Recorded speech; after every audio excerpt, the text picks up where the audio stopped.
Fiona Bruce. Can I first congratulate the Minister on her appointment? I know that her interest in such subjects is profound, and I'm very pleased to see her there, as I am also my honourable friend, as we call each other, the Shadow Minister, once again. And can I thank the honourable member for Strangford for continuously bringing a spotlight on freedom of religion or belief, for securing this debate today, and for his excellent and detailed speech.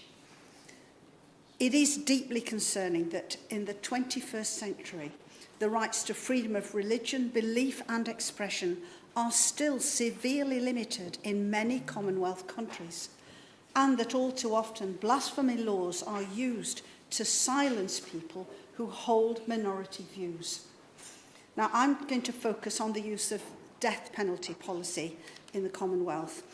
And in doing so, I'll be assisted by research and work which has been undertaken recently by the International Religious Freedom or Belief Alliance, which I have the privilege of chairing at present, an alliance which has now grown to 42 countries, members and friends.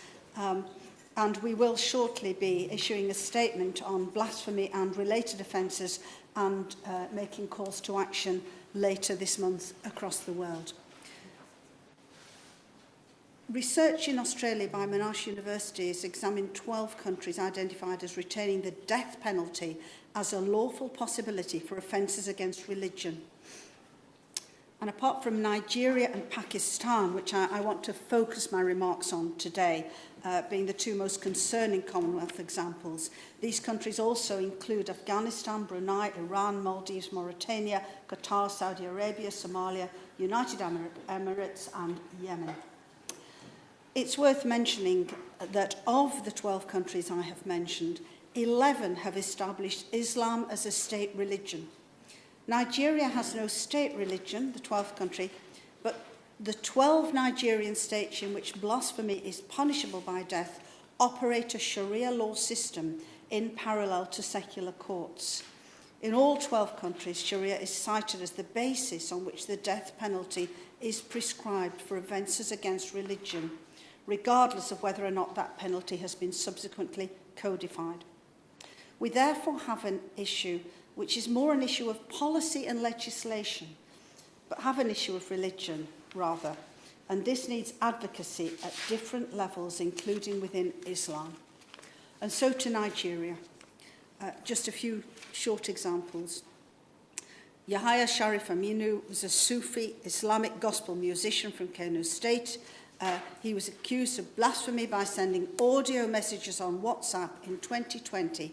His house was burned down, he was arrested, sentenced to death by hanging, and his conviction was overturned, but he is still in danger of being convicted. A court of appeal has upheld the constitutionality of the blasphemy law in his case as recently as August 2022. His lawyer is appealing soon to the Supreme Court to call for the blasphemy law to be ruled unconstitutional. And in a particularly disturbing case for me as a mother, although so many are, in 2020, Omar Farouk was a 13-year-old boy who was sentenced to 10 years in prison for blasphemy after comments made to a friend. Thankfully, his conviction was eventually overturned, although only on procedural irregularities. Of course, the impact, as we've heard, of blasphemy laws goes beyond the courtroom and into the community, dreadfully and fatally so in the case of Deborah Emmanuel Yakubu, the young teenage girl burnt to death in Sokoto under an allegation of blasphemy in 2021. She'd been accused of insulting the Prophet Muhammad in a WhatsApp classroom discussion group, although apparently she had merely thanked Jesus for helping her in an exam. And all of this is happening under the watch of the Constitution of Nigeria, which prohibits the adoption of any religion as a state religion. The reality, though, is that the state endorses numerous anti-secular and theocratic policies. Islam is often regarded as a de facto state religion in 9 of the northern states. where the majority of the population is Muslim, and blasphemy laws in those Sharia states allow the death penalty, which has affected Christians, atheists, Shia Muslims, artists, converts, and others expressing beliefs that local leaders find offensive. I turn now to Pakistan, which actually ratified the International Covenant on Freedom of Religion or Belief. That's the International Covenant on Civil and Political Rights in 2010. But it rates as number 8 in the Open Doors 2022 World Watch List, and a main source of persecution comes from the strict blasphemy laws.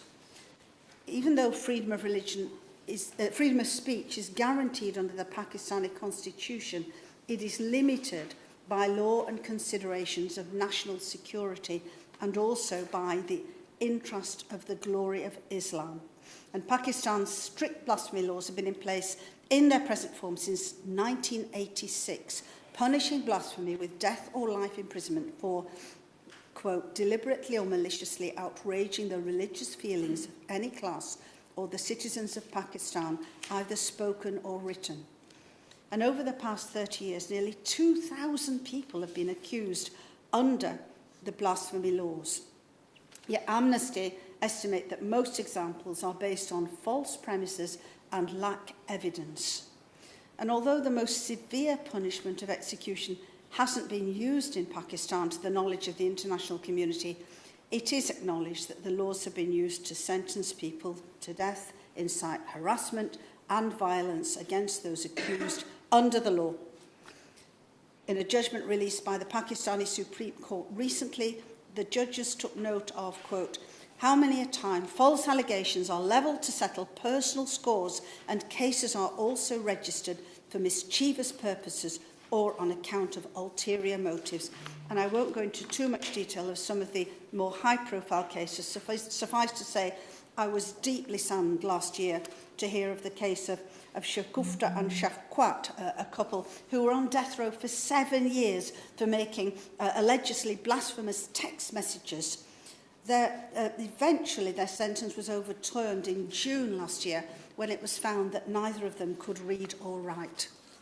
And Stephen Maish spent 3 years in jail, accused of blasphemy by his neighbour during an argument over a pigeon. Surely in the cases that the Honourable Lady, and thank her for that contribution, and surely the cases that she's outlined shows a fall down in the police investigations. For example, if those 2 people were accused of blasphemy laws being neither reading or write, why did it take so long for that to be sorted out? Sure, the police investigation would have sorted that out right away. Would that not be right? This is one of the problems in many countries which, in their constitutions, sign up to international covenants and rights, including of freedom of religion or belief, and yet the court systems and the police investigation systems often don't then apply these principles in practice. And that's something which needs to be looked at, and in a few moments that I have left, I will address that. So the social implications of Pakistan maintaining blasphemy laws can't be underestimated in terms of mob violence, the burning of villages and the public parading of blasphemers. These are all too common. 2 politicians who have advocated against blasphemy laws have been assassinated within the last 10 years, and 1 defendant died after he was shot in court from a gun wound whilst facing trial in 2020. So what can be done to better respect and protect freedom of religion or belief in this regard? Following our London Ministerial Conference on FORB in July this year, and I'm delighted to report that no less than 88 governments sent delegates to that conference. One of the outcomes has been to provide funding for lawyers via an organisation called Roll UK to work in countries like Nigeria to support law reform, exactly the kind of issue that the Honourable Member for Strangford just referred to. We need to use the respect and expertise of UK lawyers in the Commonwealth to modify or repeal blasphemy, defamation of religion and other speech laws that allow for the persecution of individuals. Frequent concerns which have been expressed, such as the vague wording of such laws, lack of due process and arbitrary enforcement, need to be addressed. and I'm pleased to confirm that one of the next steps set of actions, which is being led by the International Religious Freedom of Belief Alliance with the aid of our experts, is looking at how legal systems can be strengthened to better reflect FORB in practice.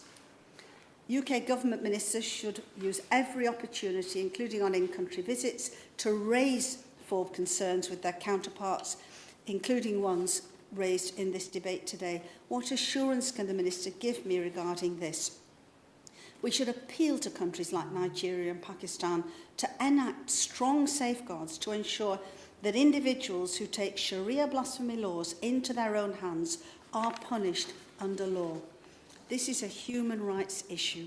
Sunni schools agree that only the ruler of a state should sentence people to death, and that vigilantism on the basis of alleged apostasy should be punished, meaning no individual Muslim without state authority could execute an apostate.